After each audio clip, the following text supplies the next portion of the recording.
Assalamualaikum warahmatullahi wabarakatuh. Kami dari kelompok 7 akan melanjutkan materi dari analisis laporan keuangan, yaitu analisis aktivitas operasi.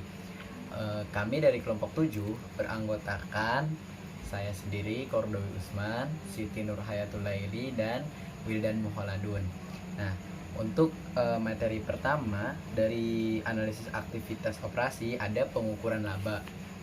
Nah, laba merupakan parameter paling penting dari kinerja laporan keuangan perusahaan.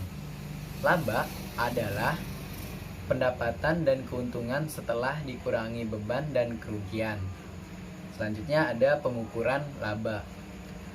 Laba merupakan parameter paling penting dari kinerja keuangan perusahaan, tadi yang sudah saya sebutkan tadi dan sudah dilampirkan di PPT. Selanjutnya pengukuran laba akuntansi. Nah, pendapatan dan beban merupakan dua komponen utama dari laba akuntansi. Nah, apa aja dua komponen utama tersebut? Ada yang pertama pendapatan dan keuntungan. Yang kedua beban dan kerugian.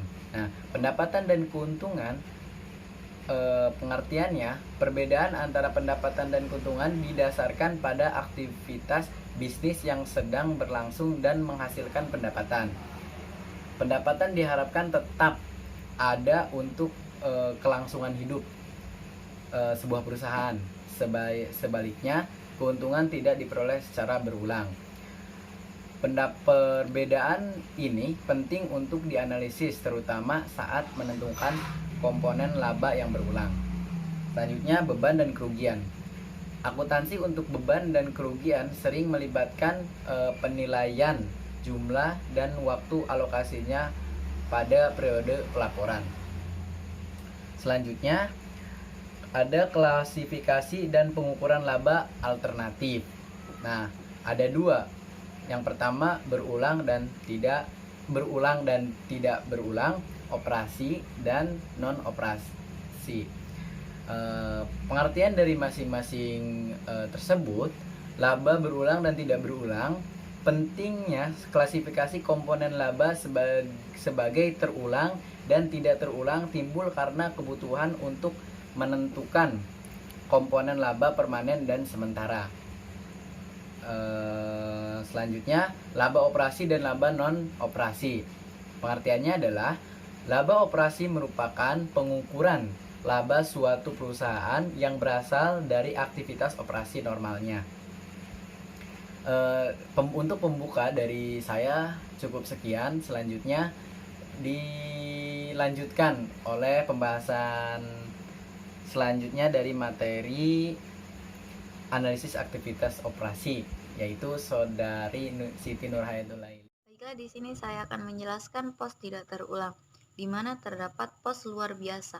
Pos luar biasa dibedakan berdasarkan sifatnya yang tidak biasa dan jarang terjadi. Sebagian besar pos luar biasa berupa keuntungan dan kerugian dari utang pensiun dini. Sedangkan analisis pos luar biasa memiliki sifat tidak terulang. Oleh karena itu, seorang analisis tidak memasukkan pos luar biasa ketika menghitung laba terulang.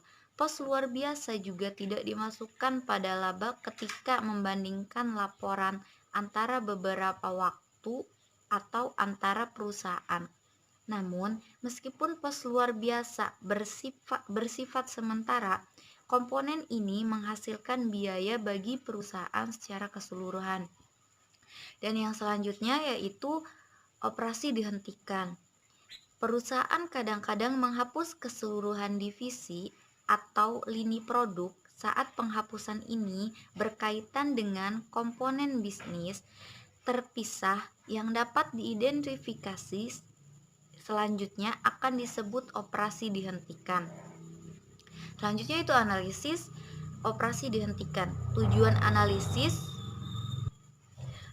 analisis, semua dampak operasi dihentikan harus dihilangkan dari laba tahunan berjalan dan masa lalu.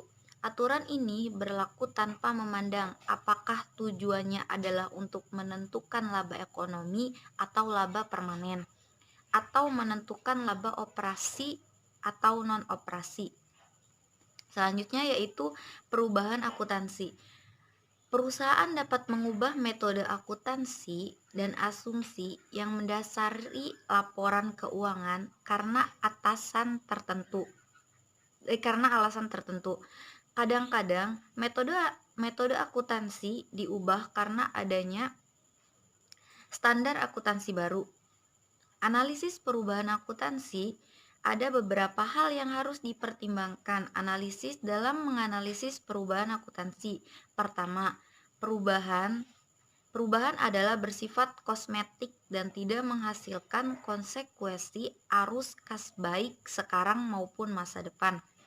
Hal ini berarti kondisi keuangan perusahaan tidak dipengaruhi oleh perubahan akuntansi. Yang selanjutnya itu pos khusus. Pos khusus mengacu pada transaksi dan yang tidak biasa atau tidak sering terjadi, tetapi tidak keduanya. Analisis pos khusus.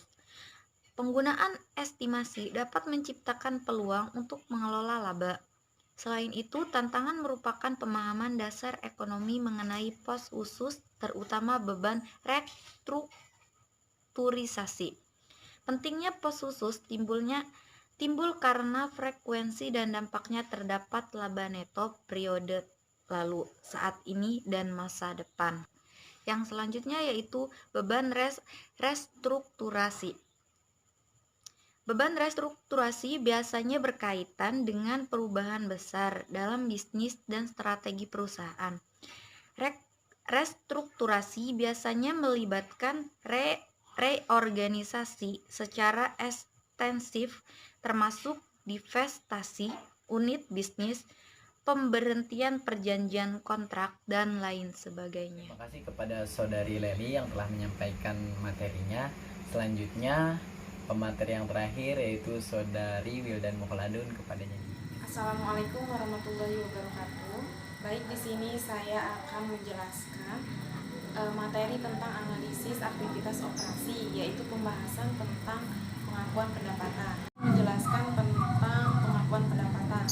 Nah, pendapatan di sini dalam prakteknya itu didefinisikan sebagai arus masuk atau peningkatan aset lainnya dari entitas atau penyelesaian liabilitasnya akibat dari operasi utama atau pusat yang berlangsung pada perusahaan. Nah, kemudian yang kedua yaitu tentang keuntungan. Keuntungan itu merupakan kenaikan aset neto atau ekuitas akibat dari transaksi periferal atau insidental perusahaan.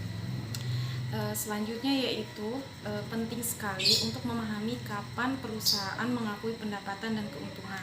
Nah, umumnya pendapatan diakui jika telah direalisasi atau dapat direalisasi dan telah diterima. Nah, berikut ini beberapa kriteria untuk pengakuan pendapatan. Kemudian ada beberapa kriteria pengakuan pendapatan. Yang pertama yaitu aktivitas laba yang menghasilkan pendapatan telah selesai secara substansial dan tidak ada usaha signifikan yang diperlukan untuk menyelesaikan transaksi. Nah, yang kedua yaitu risiko kepemilikan dalam penjualan secara efektif berpindah kepada si pembeli. Kemudian pendapatan dan beban terkait diukur atau diestimasi dengan akurasi wajar. Kemudian pendapatan yang diakui normalnya menghasilkan kenaikan kas piutang atau efek. Nah, dalam kondisi tertentu pendapatan menghasilkan kenaikan persediaan atau aset lainnya atau penurunan liabilitas. Nah, kemudian transaksi pendapatan yang wajar itu dengan pihak independen, bukan dengan pihak yang dikendalikan. Nah, yang terakhir itu transaksi pendapatan tidak dapat dikenai pembatalan, misalnya hak pengembalian. Selanjutnya yaitu pembahasan tentang ketidakpastian dalam penagihan pendapatan. Nah, perusahaan menggunakan provisi atau penyisihan piutang yang diragukan atau tidak tertagih untuk mencerminkan ketidakpastian dalam penagihan piutang dari penjualan kredit. Nah, perusahaan membuat penilaian berdasarkan kondisi ketika perusahaan tidak yakin akan penagihan piutang. Selanjutnya yaitu membahas tentang implikasi analisis pengakuan pendapatan. Nah, Laporan laba rugi itu sangat penting untuk analisis dan penilaian perusahaan. Laporan ini juga penting bagi manajemen karena alasan yang sama dan lainnya, termasuk perannya dalam perjanjian kontraktual berbasis akuntansi, tekanan manajemen untuk mencapai hasil berbasis laba. Nah, pencatatan pendapatan merupakan peristiwa yang penting dalam penentuan laba. Analisis ini harus melihat metode akuntansi untuk memastikan apakah metode tersebut telah mencerminkan realitas ekonomi. Terima kasih kepada Saudari Wildan yang telah menyampaikan materinya. Kami rasa cukup. Jika memang ada pertanyaan, silahkan tanyakan di kolom komentar. Insya Allah kami akan jawab. Dan slide lengkapnya nanti akan kami share di media yang lain, di WhatsApp group atau yang lainnya. Dari kami mengucapkan terima kasih. Thanks for watching. Terus billahi taufiq wal hidayah. Assalamualaikum warahmatullahi wabarakatuh.